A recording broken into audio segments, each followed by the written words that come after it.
બીજો જન્મ કયો લેવાનું પસંદ કરવાના છો? મને તો લાગે છે કે ભક્તિમાં અને માનવ સેવા. માનવ સેવાનું કે ભૂત ઘૂસી ગયું, બધું જ છૂટી ગયું. જો માણસનું દુઆને હસવાનું જોતું હોય તો માનવ સેવા જ છે. તમારું પ્રિય ગીત કયું એની વાત કરો? જીના અહીંયા, કારણ કે જીના અહીંયા મરના અહીંયા, ઈશ્વર સિવાય જાના.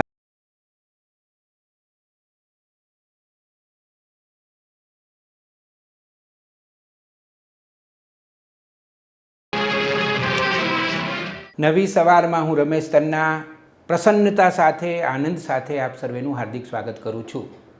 રવિશંકર મહારાજ એવું કહેતા કે ઘસાઈને ઉજળા થઈએ, અને ગુજરાતનું એ સદનસીબ છે કે ગુજરાતમાં ઘસાઈને ઉજળા થનારા સમાજ સેવકો કદી ખૂટ્યા જ નથી.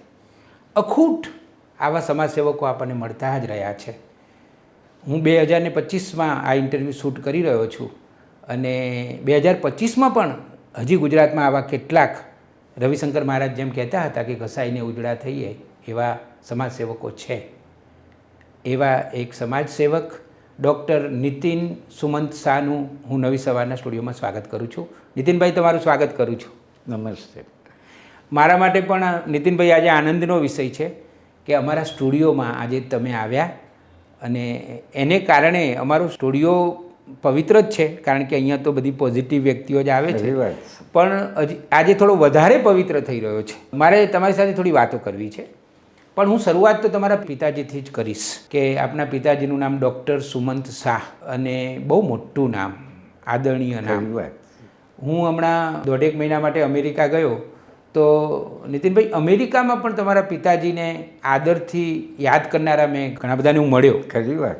અમદાવાદમાં તો હોય જ, પણ છેક હજારો કિલોમીટર દૂર પણ તો એમની સુગંધ મને જાણવું છે તમારા પિતાજી વિશે. પિતાજી વિશે તો હું તમને કહું તો બહુ જ બાહોશ, બહુ વિવેકી કહીએ કે જે પેશન્ટ સાથે વધારે કહું. બેડ સાઇડ મેનર્સ બહુ જ સારી હતી. એમને બીજું મને લાગ્યું કે એમને ભગવાને હાથમાં જશ આપ્યો, કારણ કે ઘણા પેશન્ટના ત્યાં જાય તો અડધું દુઃખ મટી જાય. ઓહો. અને નામ બી સાંભળે સુવનભાઈ આવવાના છે એટલે એમને અંદરથી હર્ષ થાય. અને એ જમાનામાં કોઈ સાધનો નહોતા. કાર્ડિયોગ્રામ તો પેલો થાય ડેવલપ કરીને, લેબોરેટરી એટલી નહીં, પણ ક્લિનિકલ ડાયગ્નોસિસ એમનું બહુ જ સરસ હતું. ને એ બી મને થયું ને શીખ્યો કે બહુ ધીરજથી પેશન્ટ સાથે બેસે, સહાનુભૂતિથી વાત કરે, ચીડાય નહીં. પેશન્ટ અડધો કલાક બોલ કરે, મને આમ થાય છે તેમ થાય છે, શાંતિથી સાંભળે, પછી એમની વાત શરૂ કરે. એમાં મેં જોયું કે અડધું દર્દ વોમિટિંગ કહીએ પેશન્ટનું, એમાં ઓછું થતું હશે. પછી બહુ સારી રીતે તપાસે, જુએ, વાત કરે અને બધું સમજાવે. પણ કદાચ કોઈક વાર એવા સંજોગો કે જે પેશન્ટને ન કહી શકાય, એવું ના બોલાય મહારાજ. બીજા ડાક્ટરો તો મોડે મોડ કહી દે કે હવે આટલા દિવસથી બહુ સિરિયસ, પણ મેં મારા ફાધર સામે સાંભળ્યું નથી આવું. કંઈ બી હોય તો રિલેટિવને બહાર લઈ જાય, એ બી બહુ સારા શબ્દમાં સમજાવે અને સહાનુભૂતિ બી આપે. અને આ રીતે શોર્ટમાં બધું બહુ ઘણું કહેવાનું એમના માટે, પણ મને અદ્ભુત પિતા મળ્યા એ ભગવાનના ભાડ માનું છું. અને મારા માટે ખૂબ જ લાગણી હતી, અને નાનપણથી મને ટ્રેન કરતા થયા, અને એમની ઈચ્છા હતી કે હું ડૉક્ટર બનું. અને હું બન્યો એમના પ્રયત્નથી અને ધગશ. ઘણીવાર એવું બનતું હોય છે કે નામાંકિત પિતાના પુત્ર થવું, એમાં ફાયદોય છે અને એમાં નુકસાને છે. ફાયદો એ છે કે તમારા પિતાજીનું બહુ મોટું નામ છે, એમની પ્રતિષ્ઠા છે, પણ એ પ્રતિષ્ઠાનો પણ એક ભાર હોય છે. અમારે તમારા અનુભવો જાણવા છે. બહુ સાચી વાત કહી તમે કે મહાન માણસના સુપુત્ર થવું કોઈ બી લાઈનમાં એ શરૂઆતની અંદર તો ડિફિકલ્ટી ભોગવે જ છે. જેમ વડ હોય એની નીચેથી ઉગવું ઉછેર અને ખુલ્લામાં ઉગવું એ બંનેમાં ઘણો ફરક છે. બંનેમાં ઘણો ફરક છે. બરાબર. પણ વડની નીચે ઉગવું બહુ મહત્ત્વનું, કારણ કે એની અંદર જે તમને અનુભવો થાય છે, જે વડ વગરના હોય એને એવો અનુભવ નથી, પ્રેક્ટિકલ સાચી વાત છે. નથી હોતો. પણ જ્યારે વડ હોય ત્યારે હંમેશા લોકો વડને જ પહેલાં ભડકી રહે, પછી નીચે બચ્ચા પર જાય. એટલે એવી રીતે નામાંકિત ડૉક્ટર હોય એટલે હંમેશા ડૉક્ટર સુમનભાઈને જ મારે બતાવવું. ફાધર કહે મારું સન જ છે, તમે બતાવી દો. કાંઈ જોશે પણ તમારે તો જોવું જ પડશે. એમ થોડો વખત, પણ ધીરે ધીરે પછી આ પ્રથા ઉપર આવતી જાય છે અને માણસ ખીલતો જાય છે. હું તમને કહું નીતિનભાઈ કે અમદાવાદમાં એવા બે વ્યક્તિ વિશેષ મળ્યા કે જે પોતાના પિતાને ખૂબ આદરથી યાદ કરે ને એમનું નામ લખે ને તો એ પિતાનું નામ અંદર હોય. એમાં એક તો તમે ડૉક્ટર નીતિન સુમંત શાહ એવું તમે લખો એટલે સુમંતભાઈ તમારા પિતાજી. એવું બીજું એક વ્યક્તિત્વ હું યાદ કરું, પુરુષોત્તમ ગણેશ માવડંકર. પુરુષોત્તમ ગણેશ માવડંકર એ હંમેશા ગણેશ શબ્દ વાપરવાનો આગ્રહ રાખતા હતા અને એમણે તો એક પુસ્તકનું સંપાદન પણ કર્યું છે જેનું નામ છે મારા પિતા. અને કોલેજ કાળમાં મેં પુસ્તક વાંચેલું અને મારું પ્રિય પુસ્તક છે. અમદાવાદમાં આ એક સંસ્કૃતિ પિતા માટેનો આદર વ્યક્ત કરવો, મેં જે પ્રસંગ વાંચેલો છે એ તમારી સાથે વહેંચી લઉં કે એકવાર રાષ્ટ્રપતિ આવેલા અમદાવાદમાં તો એમની તબિયત થોડીક બગડી હતી તો તમારા પિતાજીએ એમની સારવાર કરેલી. ખરી વાત છે. અને પછી એમના જે ડૉક્ટરો ત્યાંથી આવવાના હતા તો ના પાડી કે ના સુમંતભાઈ એ મારી બરાબર સારવાર કરી લીધી છે. આ બહુ સારો ઇન્સિડન્ટ તમે કહો. એવું હતું કે પપ્પા એ વખતે સિનિયર મોસ્ટ ફિઝિશિયન બહુ પ્રોમિનન્ટ મીન્સ ફેમસ હતા. એટલે માંદા પડ્યા એટલે ફાધરને બોલાવ્યા અને ફાધર ગયા, તપાસ્યા, બધી દવાને આપ્યો. તો એ પ્રેસિડેન્ટ એટલા બધા ખુશ થઈ ગયા, કારણ કે પ્રેસિડેન્ટ હતા એટલે દિલ્હીથી હોમ મિનિસ્ટ્રી ને બધેથી ફોનો આવે એમની તબિયત કેવી છે, અમે અહીંયાથી ટીમ મોકલીએ. તો અહીંના ગવર્નરને અહીંયાના લોકોએ કહ્યું કે he is very happy with doctor Suman Shah. તો એમને કોઈ કહ્યું છે કોઈને દિલ્હીથી મોકલવાની જરૂર નથી. અને એ સારા થઈ ગયા. ત્રીજે દિવસ પાછા દિલ્હી જતા રહ્યા. વાહ! એટલે આ તો માત્ર અમદાવાદનું નહીં આખા ગુજરાતનું ગૌરવ કહેવાય આપણા પિતાશ્રી. હવે વાત કરીએ માતુશ્રીની. મેં વાંચ્યું ટાઈમ્સ ઓફ ઇન્ડિયામાં એક રિપોર્ટ આવેલો વર્ષો પહેલાં. આ બહુ જાણીતી જે સંસ્થા છે પ્રજ્ઞાચક્ષુઓ માટેની, વસ્ત્રાપુર અંધજન મંડળ, એનું ખાતમુહૂર્ત એ તમારા માતાના હસ્તે થયેલું. તમારા માતાનું નામ શું અને એમની થોડી વાત કરો. મારા માતાનું નામ ચંદ્રિકાબેન ગોરધનદાસ શાહ. બરાબર. મારા માતાજી પહેલેથી જ બહુ ધાર્મિક અને સોશિયલ હતા અને એમને લોકોને ઓબ્લાઇઝ કરવાનું ખૂબ જ ગમે. કુટુંબને પણ સંગઠિત રાખવાની ખૂબ જ પ્રેરણા. અને એ અવસાન થયા સુધી આખા કુટુંબ, એટલે અમારું નહીં પણ આખા ફોઈ, ફુવા, મામા, કાકા, આખું બૃહદ કુટુંબ નું ખૂબ જ ધ્યાન રાખે. અને બહુ સંસ્થાઓમાં કામ કરતા હતા. જ્યોતિ સંઘ છે, બધી ત્યાંની જૂની બધી સંસ્થાઓમાં. અને બહુ દાનશીલ હતા, એ જ મારામાં આવ્યું લાગે. અચ્છા. જોકે ફાધર બી બહુ દાનશીલ હતા. એટલે હું દાનશીલ શબ્દ તો ન વાપરી શકું, હજી તો એમના જેટલો નથી થયો, થવાનો પ્રયત્ન કરીશ. પણ બહુ મોટા હૃદયના.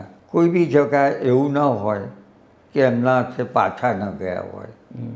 પછી કોઈ બી કુટુંબનું હોય, બહારનું હોય, એટલે સામાજિક કાર્ય ખૂબ કરતા હતા.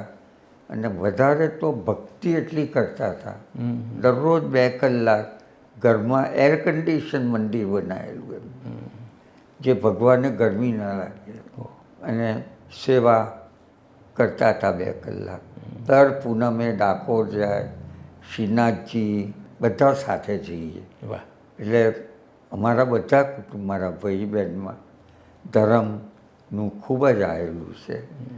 એમાં મારા નાના ભાઈના વાઈફ માલાબેન બધું હજી એ જ પરિસ્થિતિ ચાલુ રાખી છે, અને કલાક પૂજા મારા ઘરમાં થાય છે. નીતિનભાઈ, એક થિયરી એવી છે કે આ પૃથ્વી ઉપર જે નવો જીવ આવે ને એ કોના ગર્ભમાં સ્થાન લેવું, એટલે માતા અને પિતાની પસંદગી એ વ્યક્તિ કરતી હોય છે, એવી એક થિયરી છે જે સાચી પણ છે. એટલે તમે આ માતા પિતાને તમે પસંદ કર્યા. આ પૃથ્વી ઉપર તમારે જ્યારે આવવાનું હતું તો તમારા આત્માએ ચંદ્રિકાબહેન અને સુમંતભાઈને પસંદ કર્યા માતા પિતા તરીકે. એ પણ કેટલી મોટી વાત છે. અને આજે તમે જે અનેક ઉજળા કામ કરી રહ્યા છો સમાજ માટે, તો નવાઈ મને એટલે પણ ના લાગે કે જેના માતા ચંદ્રિકાબેન હોય અને પિતા સુમંતભાઈ હોય, એમનો દીકરો હોય તો એમનો દીકરો તો આવો જ હોય. એમનો દીકરો સમાજ માટે કામ કરનારો ન હોય તો નવાઈ લાગે. એટલે તમે બરાબર એમનો વારસો સ્વીકાર્યો છે અને દીપાવ્યો પણ છે. એના માટે હું તમને વંદન કરું છું. ના ના, હવે મારે એ જાણવું છે કે તમારો ઉછેર અમદાવાદમાં? અમદાવાદ. એવા માતા પિતાના તમે સુપુત્ર, એટલે મને લાગે છે કે તમને લાડકોશથી તમારો ઉછેર થયો હશે. હા. અને તમે સીએનમાં પણ ભણ્યા? સીએન. ડૉક્ટર કેમ થયા? ડૉક્ટર હું થયો ખાસ તો મારા ફાધર એક તો ડૉક્ટર હતા, એટલે ગળગુથી કે કંઈ કહીએ ત્યારથી ડૉક્ટરનું વાતાવરણ હતું જ ઘરમાં. બરાબર છે. અને પિતાને બી ઈચ્છા હતી કે મારો છોકરો ડૉક્ટર થાય. પણ ધીરે ધીરે મને ઇન્ટરેસ્ટ બી થવા માંડ્યો. ના કે ડૉક્ટરની લાઈનમાં આમ ટફ છે, પણ સેવા સારી થાય છે, લોકોના દિલ જીતી લેવાય છે, અને લોકો દુઆ બી આપે છે. સાચી વાત છે. એટલે સ્લોલી ને ગ્રેજ્યુઅલી ને ફાધર મારામાં વધારે ઇન્ટરેસ્ટ લેતા હતા. અને પછી સ્કૂલ પછી કોલેજમાં ગયો. કોલેજમાં બી ને પિતા બહુ જ ઇન્ટરેસ્ટ લેતા હતા મારામાં. ઇવન એવું તો ના કહેવાય, પણ બાથરૂમમાં જોઉં તો એક કાપલી આપે વાંચવા, અને બહાર આવું એટલે પૂછે કે શું વાંચ્યું તેમ. એટલો રસ લે એટલે વાહ, કે મારો છોકરો આગળ આવે. વાહ. એમ કરતાં કોલેજ આવી. કોલેજમાં સાયન્સ લીધું, પછી સાયન્સમાંથી મેડિકલમાં ગયો. અને ડૉક્ટર બન્યા પછી તમે પણ પિતાજીના પગલે અમદાવાદમાં અમદાવાદ પ્રેક્ટિસ કરી? એમડી કરીને હું લંડન ગયો. અચ્છા. હા હા. FRSM ડિગ્રી લેવા. અચ્છા. હા, તમે લંડનમાં પણ અભ્યાસ કર્યો છે? લંડનમાં. ત્યાં કેટલો સમય ભણ્યા? 6 મહિના. 6 મહિના માટે. એ બી બહુ મોટા કાર્ડિયોલોજીસ્ટને હતા. હેમરસ્મિથ હોસ્પિટલ અને કિંગ્સ કોલેજ, હજી હું રિસર્ચ ફેલો છું. અચ્છા. એ બી ફાધરે ગોઠવી આપેલું. આમ તો તમે નીતિનભાઈ ભણતા હતા ત્યારથી જ પિતાજી સાથે જોડાઈ ગયા હતા? કોલેજમાં હતા? કોલેજમાં તો વધારે. અને બીજું કહેવાનું રહી ગયું, એવું હતું કે જ્યારે બી ફાધર વિઝિટ જાય તો મને લઈ જાય. તમારે કે જોવા માટે કેવું શું છે શું નહીં. એમ મને રસ વધારે પડતો ગયો અને ઇન્ટરેસ્ટ લીધો એમાં. પ્રેક્ટિસ બંધ ક્યારે, કયા વર્ષમાં કરી સંપૂર્ણ? પ્રેક્ટિસ બંધ તો આજે નથી કરી મેં. અચ્છા. આજે પણ ચાલુ છે? ના, હજી કરું પણ સિલેક્ટેડ કરું. અચ્છા, સિલેક્ટ. બહુ જૂના મારા પેશન્ટ હોય, VIP બિંગ એ સિનિયર મોસ્ટ ઓપિનિયન. એટલે હું એમ કહી શકું કે જો તમે 1972માં MD થયા હો તો લગભગ 5 દાયકા 50 વર્ષ સુધીની તમારી પ્રેક્ટિસ તો કરી. હા, હાર્ટ ફાઉન્ડેશનને 46 વર્ષ થયા. હા, બરાબર છે. હવે મારે વાત કરવી છે પૂજ્ય મોટાની. હું પોતે વ્યક્તિગત રીતે પૂજ્ય મોટાને ખૂબ માનું છું. ગુજરાત વિદ્યાપીઠમાં ભણતો હતો ત્યારથી માનું છું. પૂજ્ય મોટાના મોટાભાગના પુસ્તકો મેં વાંચ્યા છે અને એક જીવન સાધક તરીકે અને સમાજ સુધારક તરીકે પૂજ્ય મોટામાં અને તમારામાં મને એક સામ્ય એ પણ દેખાય કે પૂજ્ય મોટા જીવન સાધક પણ હતા અને સમાજ સુધારક પણ હતા. એમ તમે પણ જીવન સાધક પણ છો અને સમાજ માટે કેટલું બધું કામ કરો છો. પૂજ્ય મોટાના સ્મરણો અમને કહો, કારણ કે એ મારા માટે બહુ જ મહત્ત્વનો વિષય છે. પૂજ્ય મોટાના ટચમાં હું મારા પિતાશ્રીને લીધે આવ્યો. બરાબર. કારણ કે માદા પડેલા ત્યારે મારા પિતાશ્રીને બતાવાયેલા, ત્યારે હું પ્રેક્ટિસ સાથે કરતો જ હતો. અને એમને બી જોયું હશે કંઈક મારામાં બહુ જ લાગણી હતી. એટલે બહુ ટૂંક સમયમાં અમે બહુ નજીક આવી ગયા. અને કંઈ બી પ્રસંગ હોય તો હું યાદ કરું, એ યાદ કરે. માદા પડે નાની ચીજ હોય તો બધું હું સલાહ સૂચન આપું કરું. મોટી હોય તો પિતાજીનો હું અભિપ્રાય લઉં કે કંઈ ખોટું જ નથી કરતો. એ નડિયાદ આમ તો રહે અને અમદાવાદ આવે ત્યારે ઇન્દુ કાકા એમના બહુ મોટા અનુયાયી હતા. ઇન્દુભાઈ સાથે વધારે કોન્ટેક્ટ રહે, કારણ કાં છે પૂજ્ય મોટા, કાં છે એવું જાણવાનું. અને વધારે અગત્યની વાત તો એમના માટે નાનકડું પુસ્તકે લખું છું, મારી સાથેના અનુભવ સ્મરણો. પણ એક પ્રસંગ જે મને બહુ હૃદયસ્પર્શી લાગ્યો કે તમારો એક હાથ દુખતો હતો. હા, એ પ્રસંગ અમારે જાણવો છે. હવે એવું થયું કે મારો ડાબો હાથ દુખતો હતો ને બિંગ એ ફાધર ડૉક્ટર, હું ડૉક્ટર MD થઈ ગયેલો, એ બહુ ચિંતા રહે. એટલે આખા હિન્દુસ્તાનમાં બધે બચાવ્યું, તો બધા કે અહીંયા લંબર પંચર નેકમાં કરી અને ડાયગ્નોસિસ કરવું પડશે. એટલે ફાધરનું ગભરાયા. એટલે વિચાર કર્યો કે લંડન જવું. એની તૈયારી બી કરી, પણ ભગવાન જો કે જે બી પૂજ્ય મોટા મને યાદ ના આવ્યા. પછી મને યાદ આવ્યા એટલે મેં ફોન કર્યો. મેં કહું આવું છે, એટલે કે હમણાં ને હમણાં હું નડિયાદથી આવું છું. આયા કરે, બેઠા, શાંતિથી વાત કરી. અને ફાધર તો એકદમ શાંત, ને તમે ખ્યાલ જ છે. એટલે ગોષ્ઠી કરી બધી. પપ્પાએ વેદના બતાવી, મેં બતાવી કે કંઈ નહીં, મટી જશે. હવે મને ડૉક્ટર તરીકે થયું, મટી જશે કહે છે, હવે કઈ રીતે મટાડે? ડૉક્ટર છે નહીં, આયુર્વેદિકનું નથી જાણતા, હોમિયોપેથિકનું નથી જાણતા. એટલે પછી કહ્યું મારી બહેનને બોલાવો. એને બોલાવી. મારા મમ્મીને કહ્યું એક ગીની આપો. ગીની આપી. એ ગીનીથી છેક અહીંથી આમ કરી અને પછી બેનને કહ્યું કે તું નદીના કિનારે જઈ અને ખાડો ખોદી અને ગીની દાટી. ફાધર અમે બંનેને અદ્ભુત લાગ્યું કે આમ રીતે. હવે એટલું બધું મને તો અંદરથી હતું કે ચોક્કસ કંઈક ચમત્કાર થશે.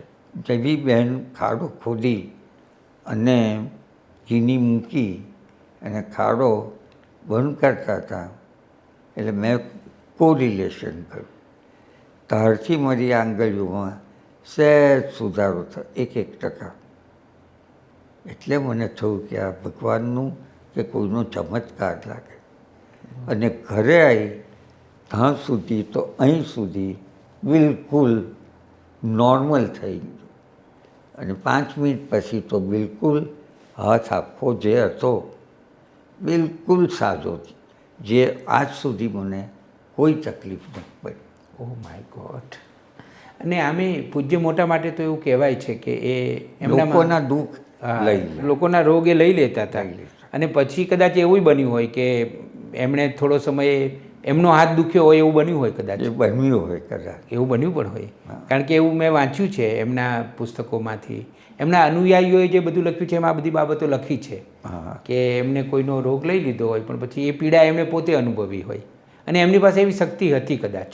બહુ જ શક્તિ હતી અને અને કેટલી બહુ જ પીડિત હતા, બહુ રોગોથી હા, એ પીડા થાય. એમના શરીરમાં જે રોગ હતા એ બધા લીધેલા રોગ હતા લીધેલા. કે તમારો રોગ આમનો લીધો એવી રીતે. એટલે કેટલી મોટી વાત કે તમે પૂજ્ય મોટાના પ્રીતિપાત્ર બન્યા, આ પણ કેટલી સારી વાત કહેવાય ને કેટલી મોટી વાત કહેવાય. અને હું તમારા ઘરે મળવા આવું છું અમદાવાદમાં તમારા નિવાસસ્થાને, ત્યારે તમારો જે બેઠક રૂમ છે એમાં પૂજ્ય મોટાનો જે આમ આશીર્વાદ આપતો ફોટો છે, એટલો બધો અદ્ભુત ફોટો છે કે આપણને એવું લાગે કે જાણે કે એ સાક્ષાત છે. એવો એક સુંદર ફોટો પણ મેં તમારા ઘરે જોયો છે. હવે વિમલાતાઈની વાત કરીએ. તમે વિમલાતાઈ ઠક્કરના સંપર્કમાં કેવી રીતે આવેલા? એવું હતું કે મારા ભાભી બહુ જ માનતા હતા અને સાંભળેલું મેં. અને પહેલાં મારા પિતાજીને માંદા પડે તો બતાવવા આવે, એ રહે માઉન્ટ આબુ. પછી એકવાર એ માંદા પડ્યા, ફાધરથી જઈ શકાયું નહીં માઉન્ટ આબુ, એટલા કે અમદાવાદ ના આવી શકે. એટલે હું ગયો, મેં તપાસ્યા કર્યા, બેઠો, વાતો કરી, પણ આ બધું ભગવાનનું મન તો લાગે ચમત્કાર. પછી આશીર્વાદ આપ્યા ને કહ્યું કે આ તો ડૉક્ટર તરીકે તમે આવ્યા છો, પણ એકવાર મારે તમારી સાથે સત્સંગ કરવો છે. ઓહ, મેં કહ્યું જરૂરથી હું આવીશ. ને પછી 15 દિવસ પછી હું ગયો એમની પાસે. કલાક બેઠો, બહુ વાતો જીવનની, કઈ રીતે જીવવું, શું છે, ભગવાને કેમ અહીંયા મોકલ્યા છે, એ બધું જણાવ્યું અને ક્લોઝ થઈ ગયો. પછી કંઈ બી હોય તો મને યાદ કરે અને હું એમને યાદ કરું. અને ઘરે બી આવતા હતા, એ કોઈના ત્યાં બહુ નહોતા જતા, પણ તમારા ઘરે આવતા હતા. મારા ઘરે આવતા હતા. પછી એમનું નિધન થયું ત્યારે? નિધન થયું એ પહેલાંની વાત કરું. કેટલા અમે નિકટ આવી ગયેલા. એમને કહ્યું, એ બી ચમત્કાર, કે નીતિનભાઈ મારે તમને રાખડી બાંધવી છે. એટલે એ મને રાખડી બાંધતા હતા. ને એકવાર તો એવું થયું કે અમે આબુમાં હતા અમારા ફેમિલી સાથે, પ્રતીક્ષા, છોકરાઓ બધા, અને રક્ષાબંધન હતું. એટલો વરસાદ ને બહાર પાણી ભરાયેલું, ન પૂછોની વાત. એટલે સવારે મેં ફોન કરેલું, નહીં આવી શકું. પછી બપોરે ફોન આવ્યો કે ના નીતિન તું નીકળીને આવો જ. હું ગભરાયો, પ્રતીક્ષા બધા. પછી એમનો હતી આજ્ઞા એટલે હું નીકળ્યો ગાડીમાં. વરસાદ થોડો ઢીલો પડી ગયો, છેક પહોંચ્યો, રાખડી બાંધી ને પછી પાછો હોટલ પર આવી ગયો. એટલો બધો પ્રેમ હતો. માદા પડે તો એ તો એટલા બધા પ્રોમિનન્ટ હતા કે દિલ્હીથી ડૉક્ટરો બધા આવે, બહુ ક્લોઝ હતા CM સાથે ને. અને કોઈને કાર્ડિયોગ્રામ ન લેવા દે, એમની છાતી ન અડકવા દે, પણ મને એલાવ કર, નીતિન તું લે. દિલ્હીના ડૉક્ટરોને ના પાડી દે, અહીં નીતિન છે જેમ ફાધરને થયું, મારે કોઈનું કામ નથી, માદા પડે તો મને કહે ને બોલાવે. ને અંતિમનું બી બહુ, એ કંઈ લખી ગયા હશે પેલા એમના અનુયાયી, કે પહેલો ફોન નીતિનને કરજો. મૃત્યુ થાય પછી? મૃત્યુ થયા પછી. અચ્છા. નીતિનને કરજો. અને એ આવે એ પહેલો હાર મને પહેરાવે. પછી બીજા બધા અડકે અને બધી પૂજાને આ કરે. હવે હું તો નાનો માણસ, થોડી વાર બી થઈ માં નીકળતા. માઉન્ટ આબુ ગયા હતા? માઉન્ટ આબુ. એટલા બધા મોટા, ચંદ્રકાંત જગાભાઈ ને બધા, ઘણા લોકો બધા એમને ગુજરાત બિરાદરી. હા, બધા ઊભી જ રહેલા. મને થયું બસ મને એકદમ બોલાવે કે તમે પહેલાં અહર ચડાવો અને માથે પગ લગાવો. એટલે કર્યા પછી બધાને પછી પૂજા બધાએ. કરી. એટલે અનંત પ્રેમ, જો પૂજ્ય મોટાનો પ્રેમ એટલો જ. એટલો જ રાખે. એમના અંતિમ સંસ્કાર અમદાવાદમાં થયા હતા, વિમલાતાઈના આબુમાં જ. આબુમાં જ થયા હતા. એ વખતે તમે હાજર હતા ત્યાં? બિલકુલ. મારું પણ વિમલાતાઈ સાથેનું સ્મરણ એ છે કે અમદાવાદ ટુડે નામનું સાપ્તાહિક શરૂ કર્યું ત્યારે માઉન્ટ આબુથી પૂજ્ય તાઈનો પત્ર આવ્યો હતો. એમણે પોસ્ટકાર્ડ લખ્યું હતું અને આશીર્વાદ આપ્યા હતા, શુભકામનાઓ આપી હતી અને ઠપકો પણ આપ્યો હતો કે તમે અમદાવાદ ટુડે નામ કેમ રાખ્યું છે, અંગ્રેજી શબ્દ કેમ છે અંદર, એવો વિમલાતાઈએ ઠપકો પણ આપ્યો હતો. એટલે મારું પણ થોડુંક સંધાન આટલું છે. અને ગુજરાત બિરાદરીમાં પણ અમે થોડોક સમય કામ પણ કર્યું હતું. એટલે હું તમારી સાથે વાત કરી રહ્યો છું ત્યારે રોમાંચિત થઈ રહ્યો છું કે હું એવી વ્યક્તિ સાથે વાત કરી રહ્યો છું જે પૂજ્ય મોટા પૂજ્ય વિમલાતાઈ ઠક્કર જેવા આધ્યાત્મિક સંતોના બહુ નજીક હતા, એમના પ્રીતિપાત્ર હતા. એવી વ્યક્તિ સાથે વાત કરવાની આજે મને ભગવાને તક આપી છે. બીજું જાનકી દીદી હતા જે બ્રહ્મકુમારીના હેડ. મેં એની પોઝિટિવ સ્ટોરી, મારું પહેલું જ પુસ્તક છે ને જે સમાજનું અજવાળું, એમાં જાનકી દાદીની પોઝિટિવ સ્ટોરી લખી છે. 105 વર્ષે તો એ આવડી મોટી સંસ્થા ચલાવતા હતા. એમની જોડે હું બહુ નીકળતો હતો. ઓહો. ખૂબ. એ તો મને રાખડી બાંધે સોનાની. ઓહો. હજી રાખી મૂકી છે મેં. શું વાત કરો છો? કંઈ બી થાય તો મને કે મેડિકલી બોલાવે, સત્સંગ કરે. હું રહેતો તો બી ત્યાં 3 દિવસ. બધા સંત પુરુષો એક મને યાદ છે ત્યાં સુધી નીતિનભાઈ, એક જૈન સંત પણ સંપર્કમાં હતા. જૈન સંત આનંદન સુરી મોટા અચ્છા. આચાર્ય. આચાર્ય. એ તો મને 3 વાગે બેસતો મહિનો હોય તો બોલાવે, પાસે બેસાડે અને જપ કરાવે. ઓહો. 2 કલાક. 6 વાગે એટલે પહેલો મને વાસ્કેપ નાખે. પછી બહાર તો બધાની લાઈનો હોય. આનંદન સુરી મહારાજ સાથે જેટલો ગાઢ થતો ગયો એટલો હું જૈન ધર્મમાં થતો ગયો.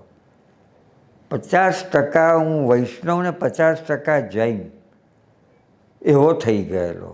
લાલભાઈ ગ્રુપ જૈન એટલે કે આ નીતિન તું જૈન છું કે વૈષ્ણવ છું. નવકાર મંત્ર પછી દરેક જે ક્રિયા થાય એ રાતના બધું જ હું કરતો હતો.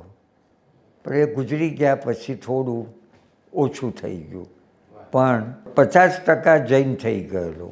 આ બધું છે ને ભગવાનની કૃપા રમેશભાઈ, બીજું કંઈ જ નહીં. એકદમ સાચી હું વાત તો છે. કંઈ જ નથી. એ વાત તમારી એકદમ સાચી જ છે કે ભગવાનની કૃપા હોય ત્યારે જ આપણને આવું બધું કરવાની પ્રેરણા મળતી હોય છે. ને ભગવાન પસંદ કરે તમને, તમારી પાસે બધું કરાવડાવે. હા, એ ખરું. તમે નિમિત્ત બનાવે તમને, બધાને મને નથી બી બનાવતા. લાગે. એ પણ મોટી વાત કહેવાય. હવે થોડીક વાત પ્રતીક્ષાબેનની કરી લઈએ. તમારા જીવનસાથી પ્રતીક્ષાબેન પણ એક અમદાવાદના મહાજન પરિવારમાંથી આવે. એક જમાનામાં અમદાવાદમાં મહાજન પરંપરા હતી કે શ્રેષ્ઠીઓ કહેવાતા લોકો. એવા પરિવારની એક દીકરી તમારી સાથે પરણી. તો તમારું જે જીવન છે એમાં પ્રતીક્ષાબેનનું પ્રદાન કેટલું?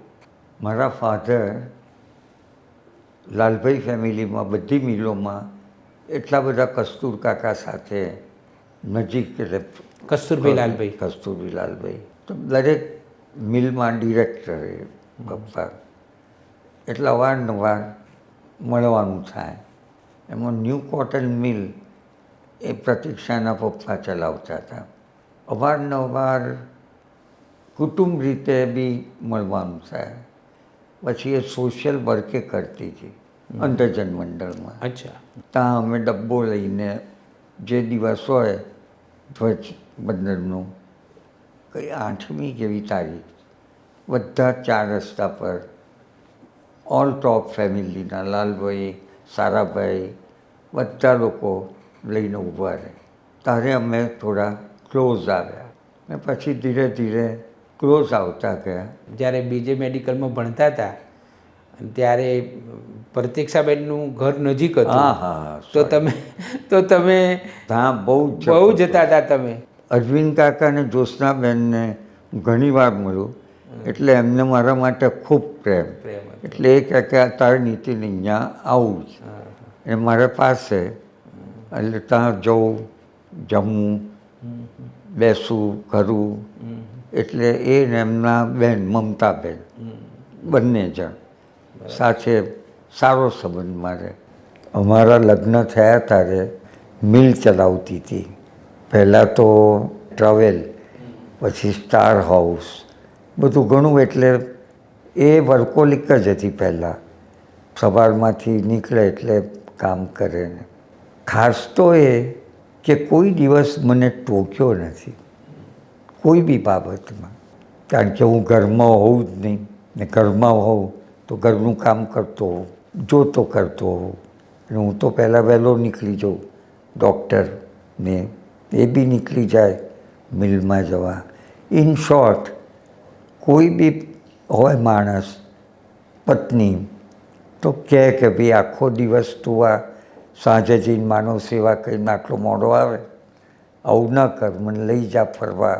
એટલે સહકાર આપ્યો છે. આટલું કરે છે ને વધારે કરતું એમ કરીને જોશ આપે, ક્યાં બાત, ડિપ્રેસ ન કરે, બહુ મોટી વાત કહેવાય એ તો.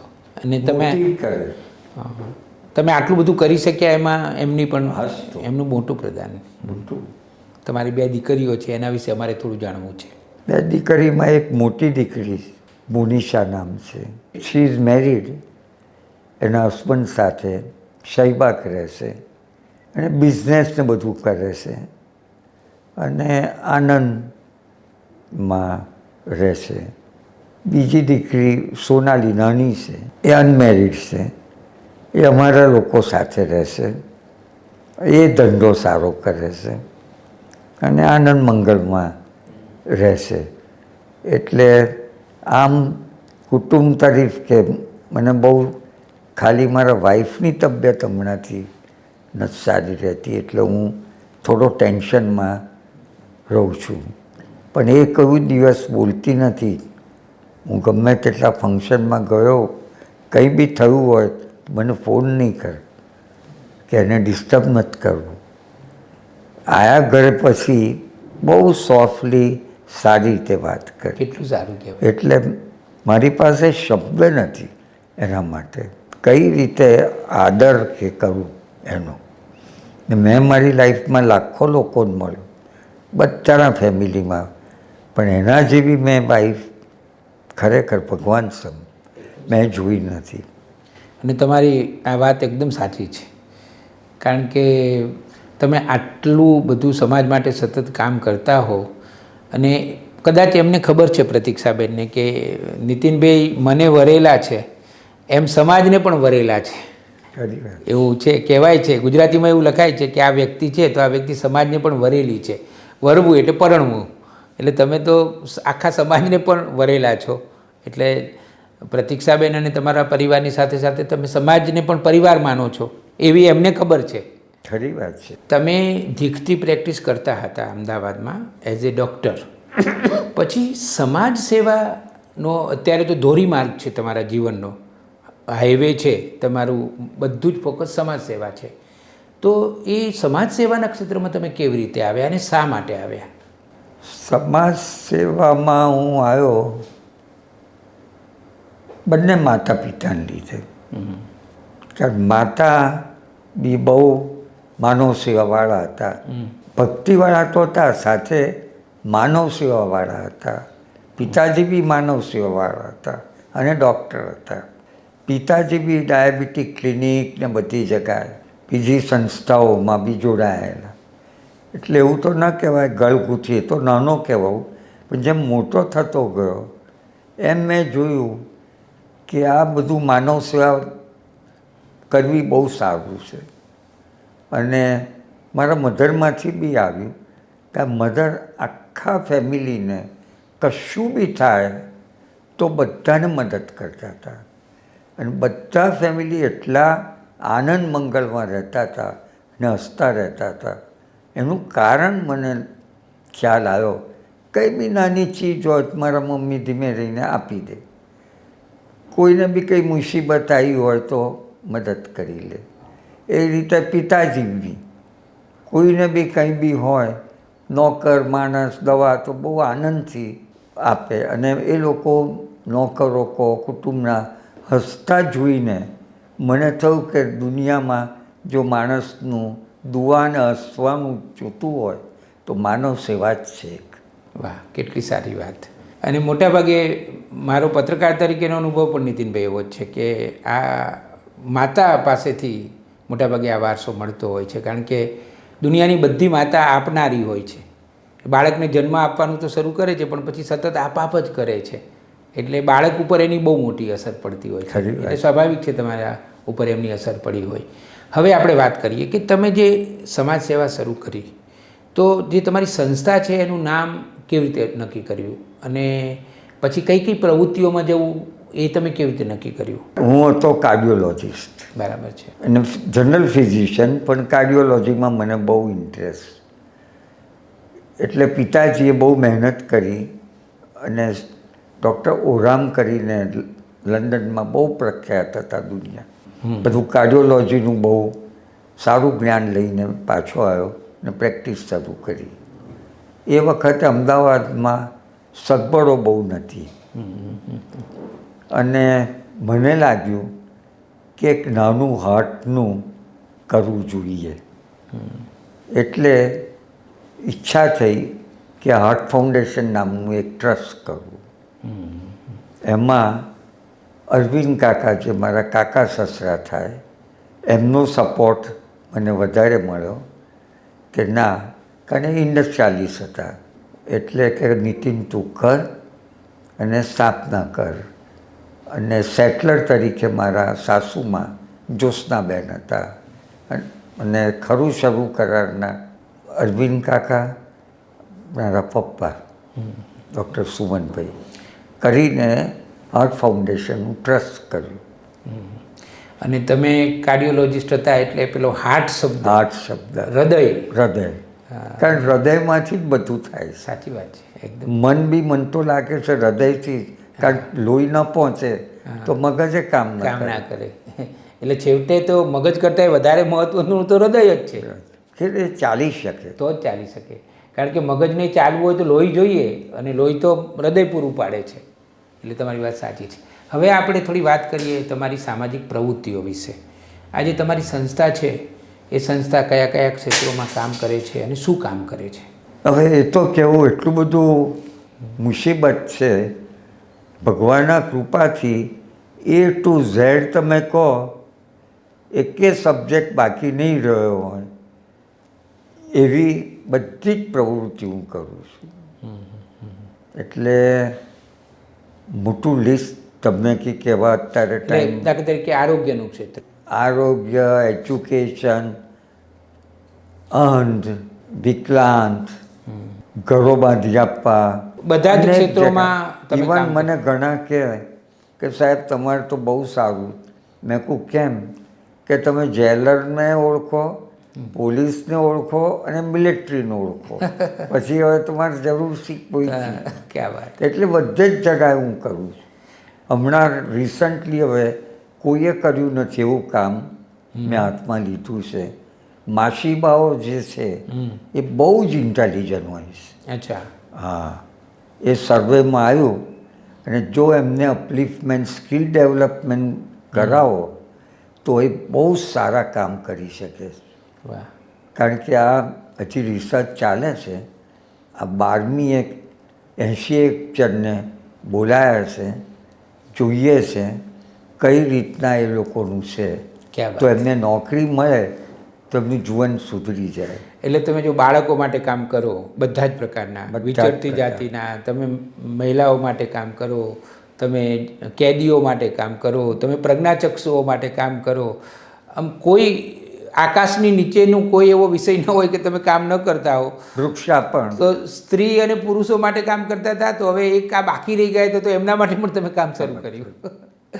હવે મારે એ જાણવું છે કે સ્પેસિફિક એક પ્રજ્ઞાચક્ષુઓ માટે તમારી સંવેદના આમ તો બધા માટે સરખી જ હશે, અને સરખી છે જ, પણ પ્રજ્ઞાચક્ષુઓ માટે તમારું બહુ મોટું કામ છે. એનું કારણ એ છે કે તમારા માતાએ વસ્ત્રાપુર અંધજન મંડળ નો માં શિલાન્યાસ કર્યો હતો એ સૂક્ષ્મ રીતે એવા જ જોડાયેલી હશે, કારણ કે પ્રજ્ઞાચક્ષુઓ માટે તમારી કામગીરી ઘણી મોટી છે. ઘણી મોટી.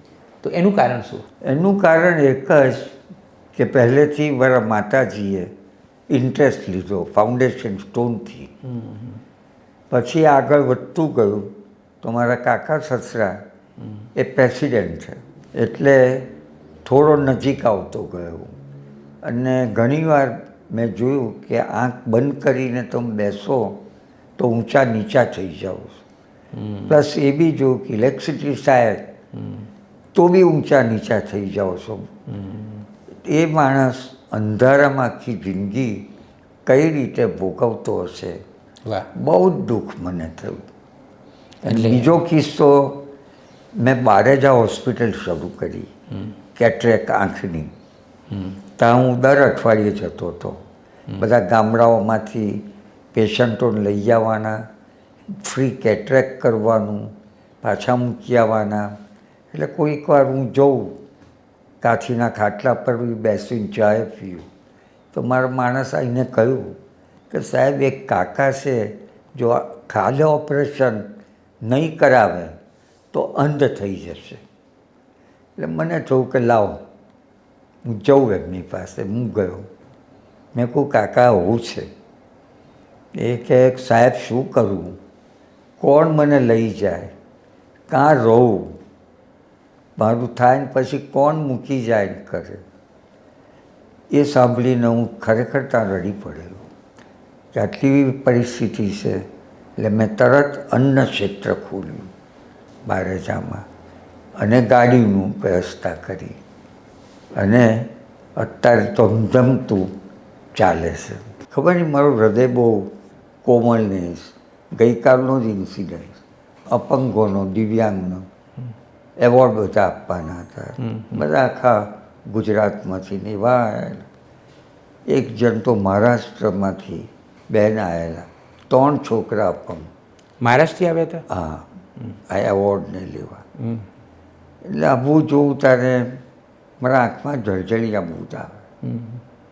તે એકદમ ઊભો થઈને કે મારી સ્પીચ હતી કે અમારા પાસે કંઈ પૈસા, કોર્પસમાં પૈસા નથી. મેં કહ્યું હું કોર્પસમાં 5 લાખ આપું છું ને આપ 10 મેડલો જ આપો છો, એના બદલે 25 કરો.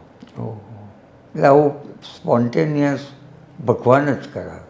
મને સ્ટાફ બી હતો કે સાહેબના આંખમાં આંસુ છે. આ એ તમારો એક તકિયા કલામ છે કે તમે હંમેશા આંગળી આકાશ તરફ ઊંચી કરીને કહો છો કે જે એ બધું કરાવે છે ને હું કરું છું. 100%. ઘણા લોકો કે તમે તો આમ જ કરો છો. અને મેં તો કહ્યું છે દરેક લેક્ચરમાં મારા અંતિમ સમય સુધી હું ચેરિટી કરવાનું છું. કોઈ સંદેશ આપવો હોય તો શું આપો? લોકોએ માનવ સેવા, આર્થિક પરિસ્થિતિ રીતે એટલે જે કમાતા હોય કોઈ 1% 5% કરવું જોઈએ. દયાભાવ રાખવો જોઈએ. કોઈકને મદદરૂપ થવું જોઈએ. ખરેખર તમે હાર્ટ નામ બરાબર રાખ્યું છે. તમારા હૃદયમાં એટલી બધી સંવેદના અને કરુણા છે લોકો માટે કે ખૂટતી જ નથી, અખૂટ છે. એટલે મને લાગે છે કે એ સંવેદના અને કરુણા જ તમારી પાસે આટલી બધી પ્રવૃત્તિઓ કરાવે છે. કોઈ તમે ના નથી પાડતા કે આ પ્રવૃત્તિમાં અહીં જરૂર છે, તમે હંમેશા તૈયાર જ હોવ છો. એનું કારણ કદાચ તમારા હૃદયમાં રહેલી આ અખૂટ સંવેદના છે. બહુ ઇમોશનલ છું, બહુ સેન્સિટિવ છું.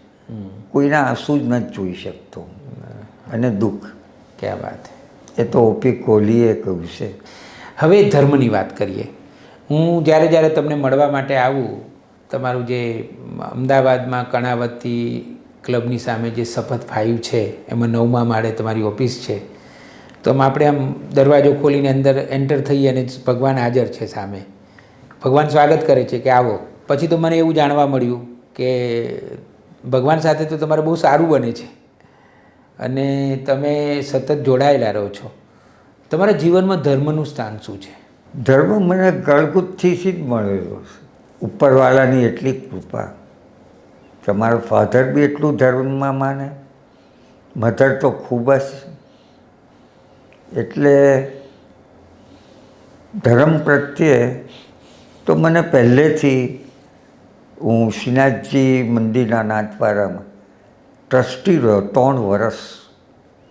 એવી રીતે બધી ઘણા બધા સંસ્થાઓમાં ધર્મ અને સત્સંગો બહુ કરતો હતો. નાનો હતો ત્યારે બધા મોટા મોટા સંતો, ભીમળા તાઈ જેવા માઉન્ટ આબુ, એ મને રાખડી બાંધે એટલે બધા સંતોએ મને ઉપાડ્યો ધર્મ પર. સત્સંગ બહુ જ કરતો હતો.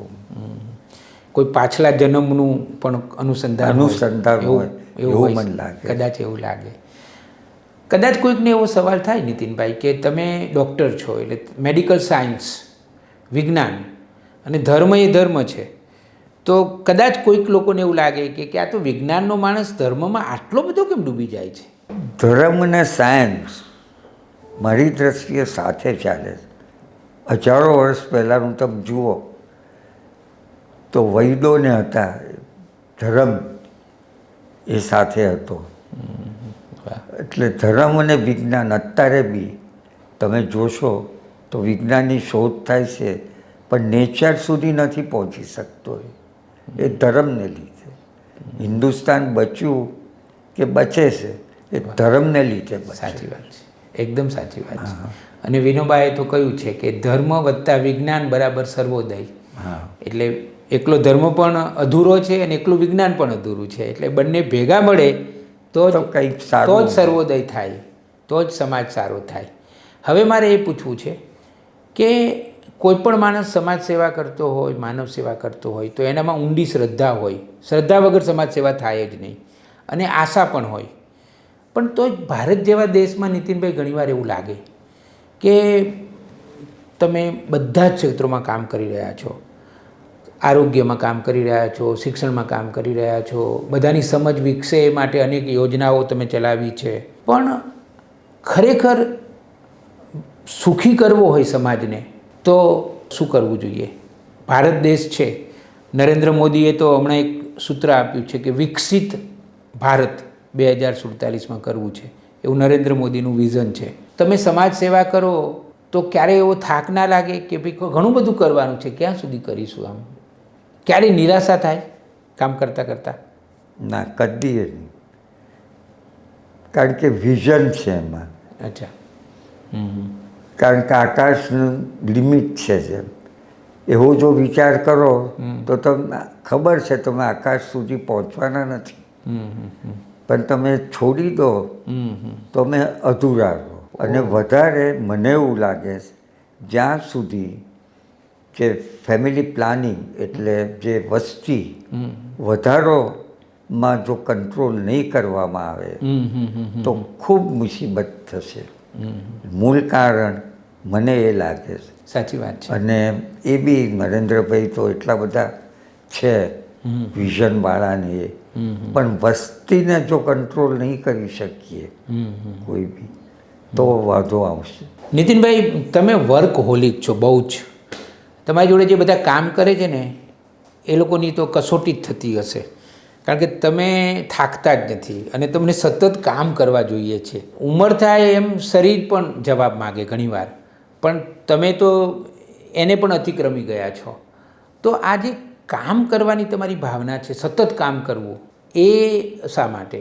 હવે મને બી સમજણ નથી પડતી કે ભગવાન જ હશે ને ભગવાનમાં એટલી ભક્તિ કરું છું એ જ મને એનર્જી આપે છે ને કામ કરાવે છે.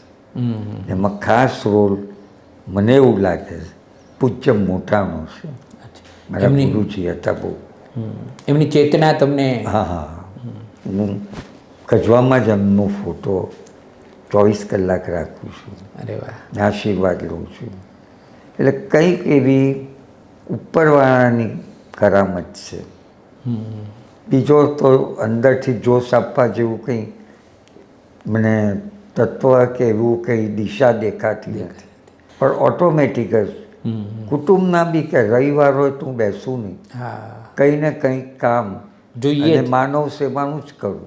રાતના ઊંઘું તો એ પ્રતીક્ષા કે તું હવે વિચાર છોડ, હવે ભૂત લાગ્યું છે એમ કહેવાય. કદાચ એવું હોય કે તમારો આત્મા સતત એવું ઝંખતો હશે કે મને આ જે જીવન મળ્યું છે એની એક મિનિટ હું એનો ઉપયોગ કરું અને મારાથી થાય એટલી માનવ સેવા કરું. ખરી વાત છે. કદાચ એવું બને કે એવું લાગે. તમારા આત્માની તીવ્ર ઝંખના હોય એને કારણે એ તમે સતત કામ કર્યા કરો છો.